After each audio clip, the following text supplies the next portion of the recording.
I am standing at the head of a puma, not a real one, a stone one. A puma that's been sleeping here for at least 500 years. Its body stretches below me in a shape of an entire ancient city.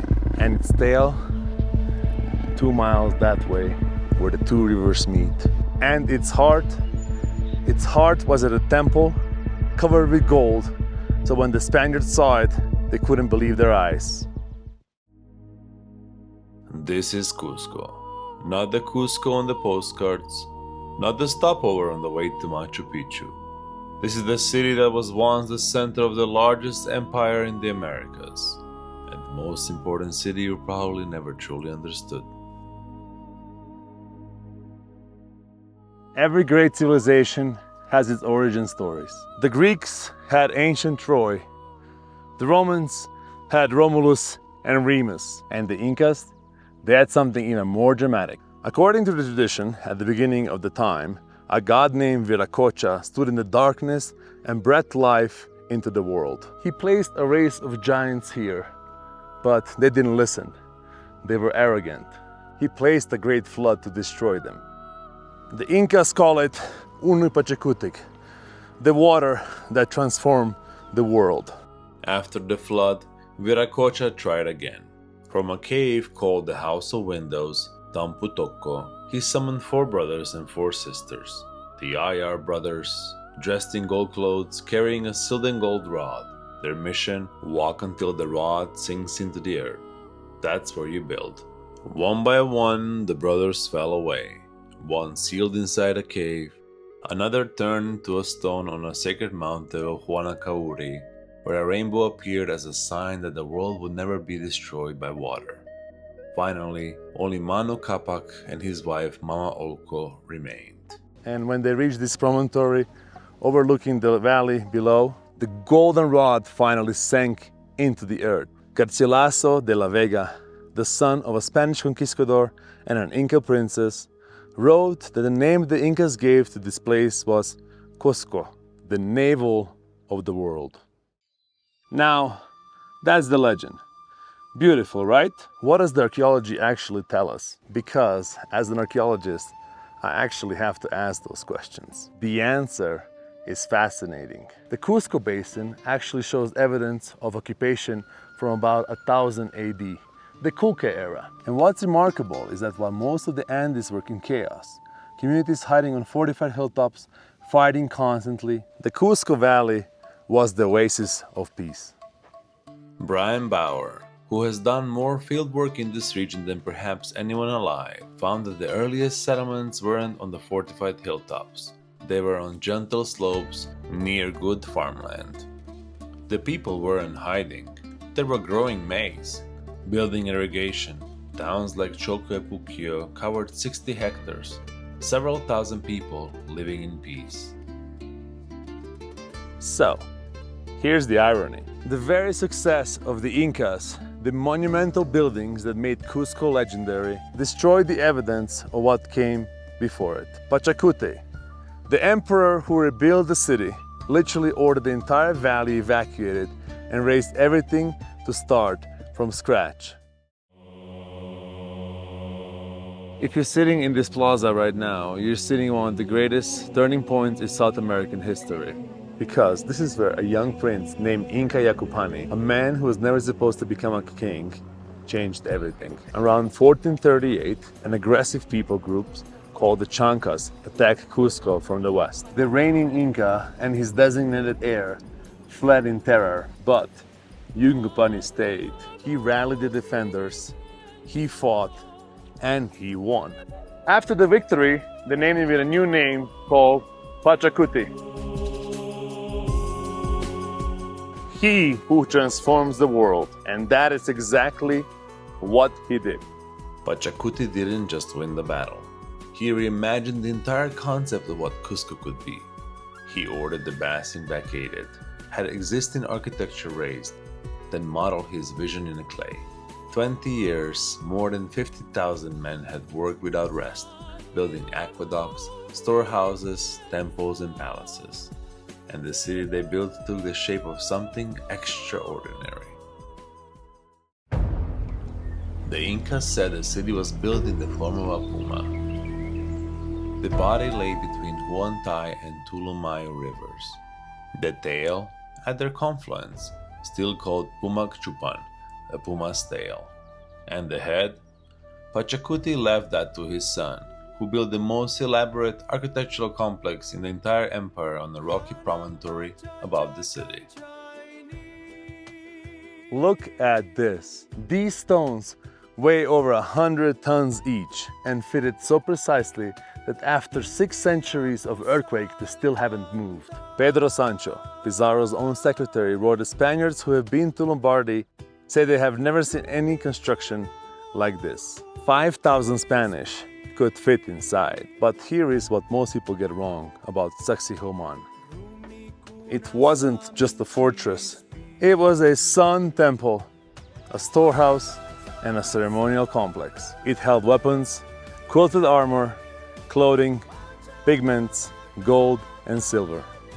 It was Puma's head, the mind of the empire.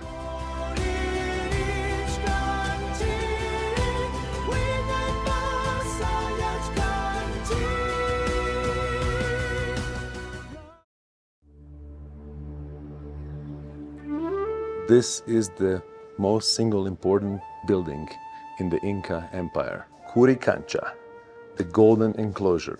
Today, it sits literally beneath the monastery of Santo Domingo, which was built literally on top of it. But let me tell you how this place actually looked like before the Spaniards arrived.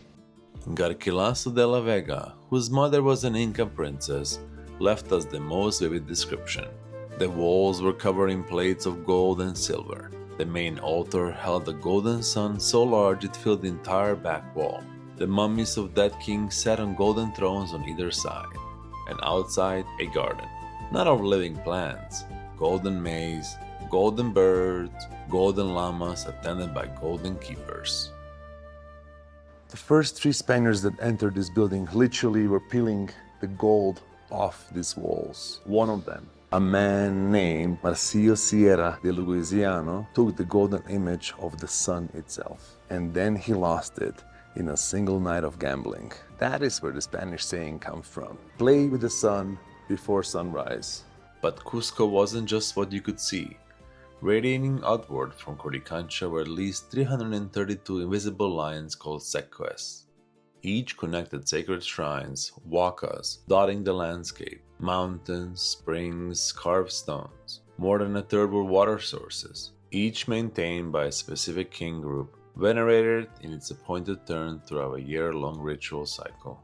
This is what I mean when I say Cusco is not just a city you see on the surface. The Olleretas Rosaras, 2 Peruvian brothers who spent years studying the sacred geography here, argue that this entire sacred valley mirrors the Milky Way. That the constellations the Incas saw in the night sky are reflected in the layout of temples across the sacred valley. Now, that's debated by the archaeologists. But what's not debated is this. The Incas encoded the entire worldview, their cosmology, their social order, their relationship with the divine, into the physical layout of this city. Every stone, every spring, and every mountain meant something. And that sacred design didn't stop at city walls. It was a heart of a network that stretched throughout this entire valley. The Urubamba River, or how the Incas call it, the Vilcanota, or the Sacred River, was the artery that connected this entire valley. And the sites along this valley, they weren't separated sites. They were actually the extension of Cusco itself.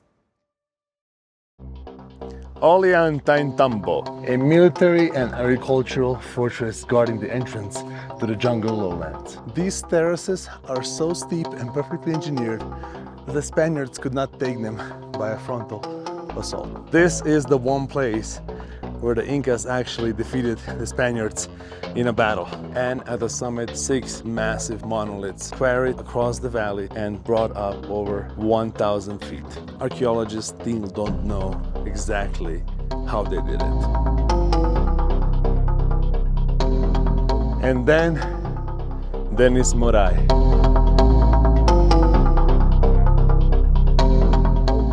This may have been one of the most extraordinary things the Inca have made. and almost nobody talks about it. There is a 15 degrees Celsius or 50 degrees Fahrenheit between the bottom circle and the top circle of the terrace. This right here was a laboratory. Incas built this to track to see which crops would grow at which altitude, and they didn't really have to build much because they had such a oscillation in the temperature just in this 30 meters or 100 feet difference.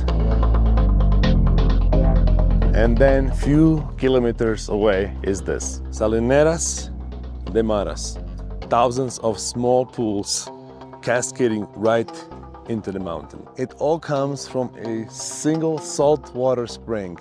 The Incas have discovered this and they turned it into something extraordinary. They channeled this water into 3,000 pools to create an industry-scale factory running continuously for more than 500 years. And the most incredible part, the local families are still using the same harvesting system today. And then, of course, there's Machu Picchu. I know, it's probably the reason you clicked on this video. But here's the thing most people don't realize. Machu Picchu was not a lost city. It was not a military fortress, and it was not the last refuge of the Incas. It was Pachakuti, private county estate. It had temples, yes. Astronomical alignments, yes. Some of the finest stonework ever carved, yes. But it only makes sense when you understand Cusco. Machu Picchu was an outpost of a capital, a satellite, the moon to Cusco's sun. Without the empire the Pachakuti built from the Puma-shaped city, Machu Picchu would have never existed. The Olerieta Salazars argued that the entire Sacred Valley was designed as a mirror of the Milky Way, that the Incas saw the river, the mountains, their temples reflected in the stars above them, and the truth beneath that claims is hard to deny. The Sacred Valley was not a collection of separate sites. It was one integrated sacred landscape with Cusco at its center. Every road led to Cusco. Every temple was oriented toward it, and every river flowed either to or from it. This valley was Inca's entire world.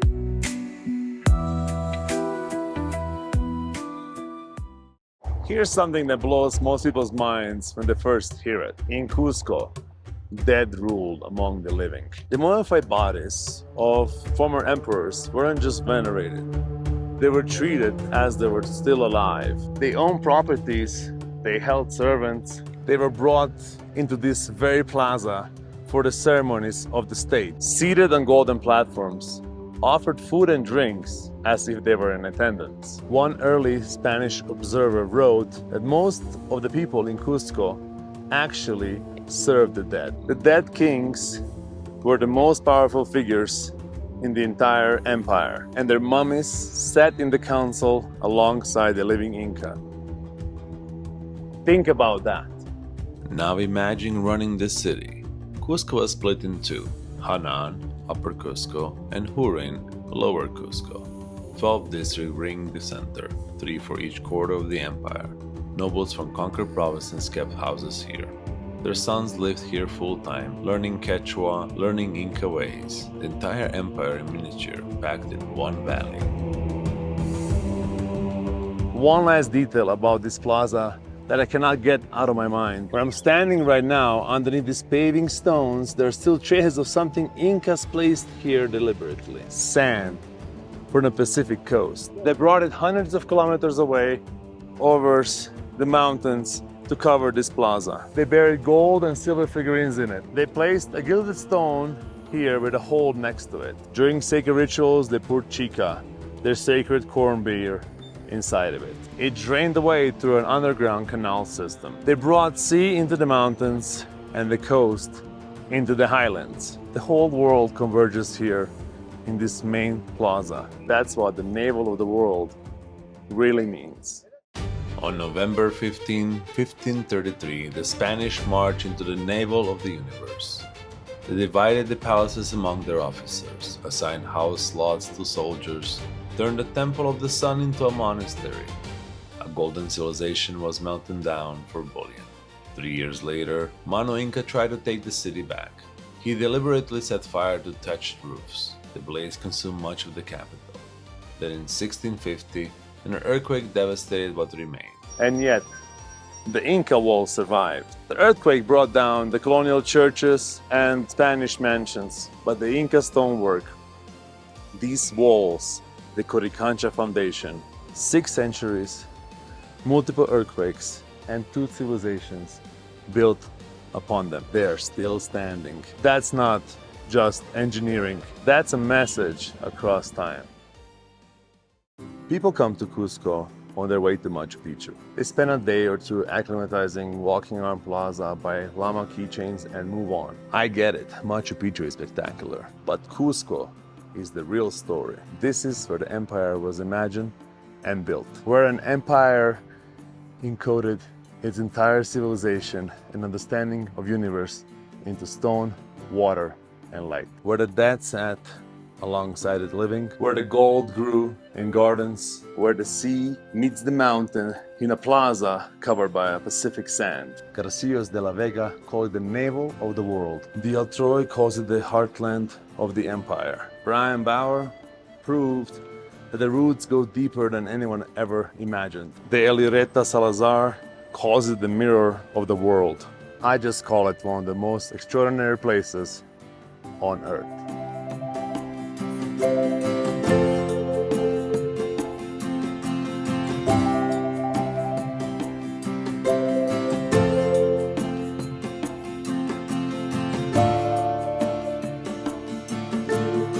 If you like this video, don't forget to like, subscribe, and most importantly, keep digging.